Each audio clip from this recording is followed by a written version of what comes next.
Here we're going to go over the quick basics of how to size and build your deep water culture bays. The first thing to do is to find a standard unit to use. This could be a sheet of plywood, or you could choose like a 2x6x12. It doesn't matter what this is, just choose something that you can find a lot of for cheaply. The reason we are choosing a subunit of this size is to make it so that we can minimize our cutting and make it as easy as possible to increase the size of our production if and when we need it. So if we have our standard unit, it makes it easy to say if we want to go 3 units long, we just use one of those, the sheet of plywood's length of the 12-foot or whatever, you know, if this could be a 2x4x8, whatever you've got a lot of. You can set them out. You know this is your subunit. You create 3 of them.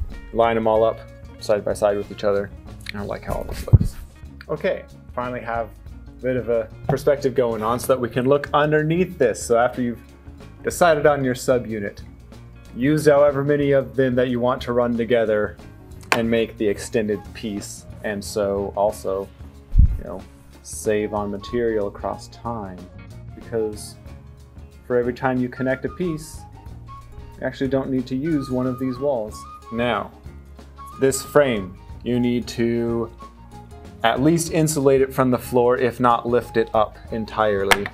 It doesn't need to go far, but it does need to be off the ground, whether it be, you know, in like stilts like over here, slightly raised at each of the corner pieces, or you could run some kind of thick liner underneath the whole thing. Either of these are seeking to prevent moisture damage. So if something's too close to the ground, moisture is going to build up. Moisture is going to respire up from the ground, build up underneath this structure, and lead to things like rot or rust. Either of those R's are going to come from this moisture accumulation, moisture damage, and just depends on what kind of material you are using.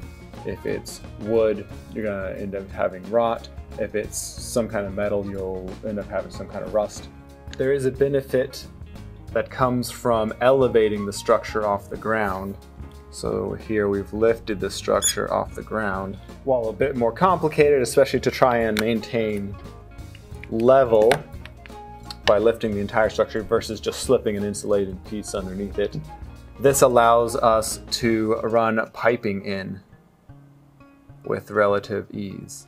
Elevating a little bit harder than an insulated cover, but allows us our plumbing, because otherwise, if all this were on the ground, what we would end up having to do, need to excavate, and then of course backfill, and all this would have to be done before this could even be put on top of it, because you're not digging this out beforehand. So putting up on blocks gives you a little bit more room in the planning and implementation, where excavation requires a lot more forethought. Because this is more adaptable, right? Off the ground, we could even move this plumbing around. This excavated and backfilled section, not only do we need to plan it more out front, we need to, we're stuck with it unless we're digging everything up, because we have to move this off of it and then we have to dig everything up again. So excavated and laid in-ground lines are much more permanent and require more thought to do well. Okay, the last thing I want to show you is regarding frame and liner use. So if this is the frame here that we've been using, you know, our subunit multiplied as many times as we wanted, but now this cross section, this frame here, when we're putting in our liner, we want to pay extra attention to these kinds of corners. Right here, these 90-degree corners. While not sharp in the traditional sense, a 90-degree corner wouldn't cut you or I, this liner is relatively delicate. And so if this were, you know, if this liner were in there like that, corner of the frame like this, liner like this, so just zooming in a little bit more, right? Then we would see water weight across time pushing on this section. And so it's kind of a reverse cut rather than it being sharp and slicing through.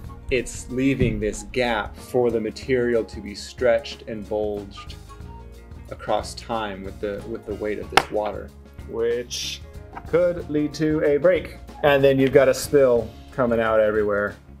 Just, water filling up, running out, messing up everything.